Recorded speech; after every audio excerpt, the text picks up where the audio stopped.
They were, okay. Was that right after they were filled? I'm trying to remember. This would have been, the tanks were filled, actually, when they delivered the tanks, they were filled.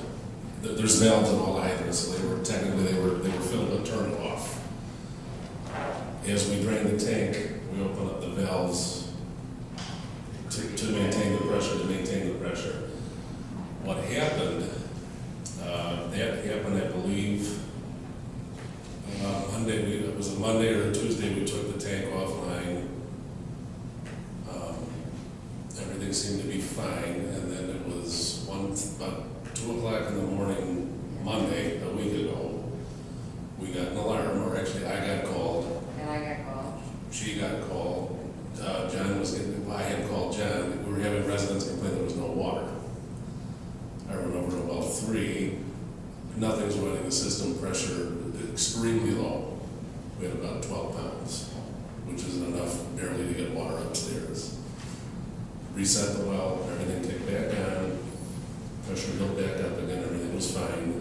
Happened again Tuesday, happened again Thursday. I had the electrician come out, Eric Christensen, and put a meter on it, trying to isolate, figure out why this thing keeps stalling as it's shutting off. It's One- a circuit one breaker thing- that's popping. Yeah, what happens is that the well just, it stalls, so it stops. Circuit breaker's still on, you have to actually physically go in there, turn it off and reset it. Then it clicks back on. One of the immediate changes we made so that the pressure wouldn't drop that low is Jeff did have Eric hook up a dialer right away.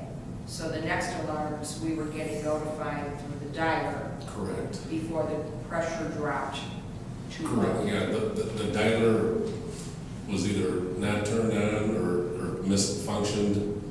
Well, it wasn't The first connected call. because we relied on the water tower dialer. Was that the logic or well one? Used to have a dialer? Actually, it's still in well one, it's all connected through the SCADA. Okay. So it was hooked up, it should have been hooked up for the pressure, for whatever reason it didn't work, so we got So we that made that rectified, correct. yeah. So that is functioning, so actually when the pressure gets down to 40, it starts calling people. Now, once we deemed it necessary to replace the soft start, we ordered it, we overnighted it, we have it installed. Knock on wood, everything has been fine, so we're pretty, I want to say 98% sure that the problem is taken care of. As of now, but we do have procedures in place should it happen again. We won't have as much of an issue as we did. Would it make sense to put, if we're sure that it is a soft start, you and I talked about that when I stopped by to see it over at your office. Would it make sense to put one of those on the shelf? Just because we've opened up our water system, we've, put all kinds of different twists and turns on it from the standpoint that, we take the water tower offline, we've got these pressure tanks in place, and we got water flowing back and forth instead of just a straight push down into the system. So we put an awful lot of load, extra load on our pumps. Would it make sense to have one just, will it work system-wide throughout any one of our other pumps in the system, or is it unique to that well? It's unique to that well house, and the old soft start was working. Okay. We saved it, it's sitting on the shelf in there, so Okay, if so something you have a happens, spare, you do have a spare. we can throw that one back in and allow us to And we work did it. get the part overnighted, and I Yeah. we didn't pay that much to have it overnighted in the scope of things. But there is a spare one there All right, that's that's specific for that. Do we have a spare Yes. just in case something gets really weird? Yeah. Okay. So if the old one works, why didn't we get a new one? I was just gonna ask. Okay, the old one worked, but the old one, we were suspicious was causing the stalling of the well. So the old one, almost. Yeah. The problem with the old one would be where it would trip out, like Jeff would say, and then it would trip out, then we wouldn't have a problem with it for, it could be a month, it could be 4 months. and there wouldn't be any issue with it. But then, all of a sudden, it would happen every other day. Yeah. And then it would be 2 months, and it wouldn't happen. And what did the new one cost? It was 3,000. Yeah. It's only money. Well, But like you're saying, when well one was online, we had a problem, but You never know. because that one was working, And then, and the problem was, and we had a guy come out and take a look at it, and he looked at it and he said, I can't tell if there's an issue with it right now. I'd have to be standing here with hooked that up was to years it. ago, though. That was some Yeah, years ago. but That he you're said- not talking about now. Yeah, but I'd have to be hooked up to it right now and have it fail at the time.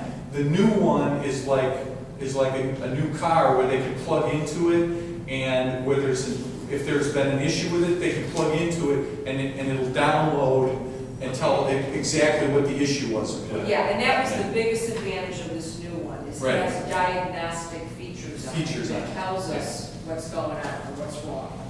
So, And, you know, we were sitting at a table, I pulled everybody together on a Thursday morning, because we were pulling our hair out of what was going on, and I said, let's get everybody at the table. Eric, the electrician, John Rucker came in, Rick Weaver came over, Jeff and I were at the table, and I said, we all need to sit here together, talk this through as a team. And Eric told us at that time, he was 90% sure it was the soft start. Not 100%, but 90%. And then he mentioned these diagnostic features that would troubleshoot things for us. So when you're coming up on a weekend where there's high water usage and we've already had all these pressure drops, I don't like to spend money, but I said if we can get the park here overnight, let's have Eric throw it in, and maybe we'll have a decent weekend where alarms aren't going off and we have decent water pressure, Which we did. which we did. excellent job. It should your windows as well. So was there an issue with another well too? Not number two, but another well that you couldn't get a prime on? Well, number one, that we were gonna use for the backup, we lost prime on it. Now typically that won't happen when the water tower's online because you have Yeah, right. pressure. So, you know, when thinking of all these things, okay, you can only throw a breaker so many times before something's just gonna pop and it's not gonna go. And I'm standing in here, it's 2:30 in the morning, I'm like, if this thing doesn't start, we have some major problems, because we're not gonna have any water. Unless you physically go over and, turn on, manually turn on well one, let it fill up, and then turn it off. That said, though, that wouldn't have worked, because those wells have been sitting, there's no pressure in the tower, so we lost the prime. So the pump will run, but it's not pumping. So it would have been a situation, and what I was trying to do is, okay, if this one fails, let's get this one set up with pressure switches, so maybe if for some reason this one drops below 50, This kicks this on. one's gonna sense, okay, we're low, let's fire up and do that. So we did have that set up. Unfortunately, when we went to go put the soft start in Friday, we turned it off. I'm watching the pressure, waiting for it to, and it kept going down. Now, it was supposed to turn on at 50, now it's at 15, now it's at 48, now it's at 45. I go over, well, one, the pumps are running, but No water. we lost the prime, so again, we had to reprime. So it did get us through the day. However, as it sits now, if for some reason we have another issue over here, we're in the same boat. Somebody's gonna have to physically go over So there's no way and try for to prime. pump two to keep its prime, since the tank is empty? you know what, Jeff, we found out that there was another issue that was causing it to lose prime. Oh, okay. Solved? Do we know what is the It issue? isn't I don't know what the solved. issue was. The issue was, remember, we talked about that drain line that automatic drain line that was supposed to drain the piping when it was cold or whatever in there, that was disconnected or whatever. It was sucking air in through that Valve was open and was sucking Valve. air into the line. yeah, it was sucking air in through that line. So again, I ask, is it solved? Yeah, so it shut, so we shut that pump off and that was opened up. We shut that off so that that's not drawing air in anymore. And so we just took that pump completely offline. And so that booster pump, the big booster pump now is holding prime. We haven't had any problem with it since. Okay. And do we need to test the functionality by shutting this one down? See if that one comes online? We can, but I'll do that tomorrow. But I talked to John today, and he said that it's held prime, we hadn't had any problem. I would do a test. And if we can make it through the next couple days and feel pretty good about everything, then I think one of the things that we've all agreed that we should do, outside of this approval, and we'll move forward with the project, is I do want to sit down with Manhart and Jeff and I, and Wally, I welcome your input as chair of public safety and your knowledge with pumps. Gary, as chair of public works, I welcome your input. We need to walk through this whole scenario and talk about what is in the well houses, particularly well one. Why things are hooked up, why other things aren't hooked up, and I think we need to make decisions. I think there's either things in that well house that either can be pulled out, if we don't need them, get it out of there. And or we need to make a decision, should it be repaired, should it be maintained for emergencies, whatever. There's also a few dials in there that maybe you guys can read. They're not real easy to read. There's that one valve I looked at, you can't read anything on it. Do we need to replace that? Do you know what I'm talking about, Jeff? When we were in well house one, it's all foggy. Well, house one supplies only the underground 90,000. No. Well, yeah, the well pumps into the underground 90,000. Yeah. Then when the tower level drops, it boosts it. That pumps So the we water, have to- that pumps the water up to the water tower. So it You're makes saying sense. when the water tower is shut off, that 90,000 is no good? Because that pump is shut off? No, we draw But we from can that. pump out of there. We draw from it. You can pump out of there, right now, we can pump out of there into the hydromatic tanks that are online. That are on the line right now. So if they're having a problem, why wasn't that well working to keep the pressure?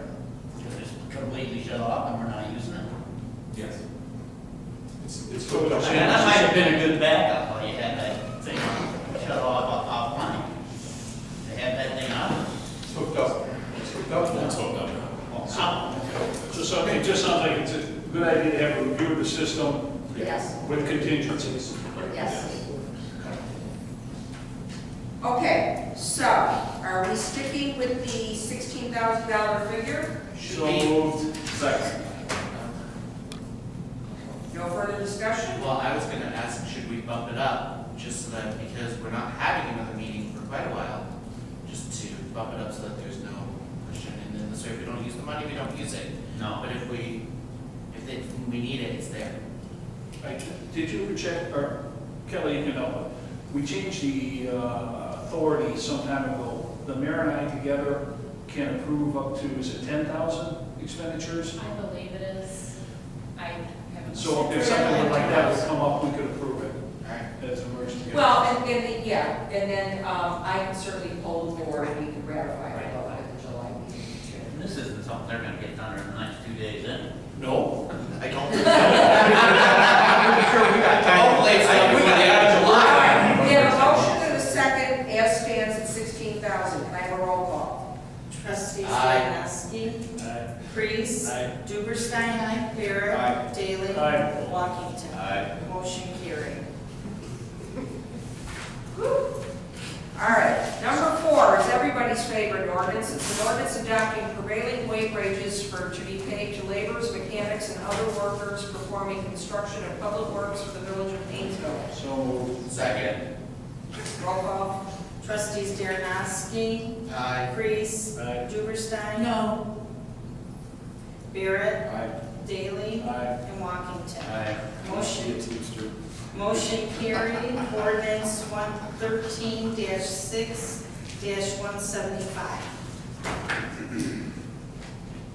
Item 5 was removed, and last item is number 6, request for approval for Cranberry Lake North Condominium Association to pursue the proposed leasing amendment language and seek the required 2/3 owner approval. So moved. Do I have a second? Any discussion? Yes. It sounds to me, Use your mic.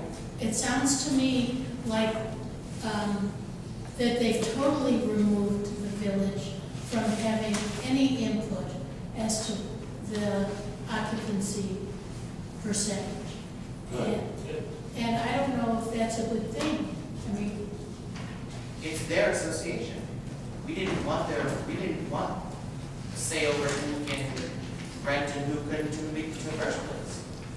but there was, I mean, I thought that that was something that the village was concerned about, was having large rental property instead of having them owner occupied. It doesn't change the percentage. The hardship,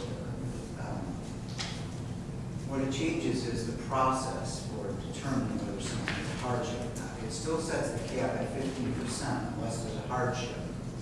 What it changes is the hardship process, and it takes the village board out of the voting for the, I want to explain a couple of things. First, it changed the definition of hardship. Right now, the definition of hardship is somebody who has listed their condominium for, their unit for sale for at least 6 months prior to, 6 months or a year? 6 months. 6 months prior to, correct, listed with the realtor for sale. That definition is being eliminated, that is eliminated, and instead it identifies specific circumstances under which they can request hardship. But the hardship number is still based on 15%. Okay. But what it does is, the condominium association board then takes a vote to determine whether it's a hardship or not. And then they have procedures and also circumstances that are not hardship. The other thing to keep in mind with this, besides the change in process,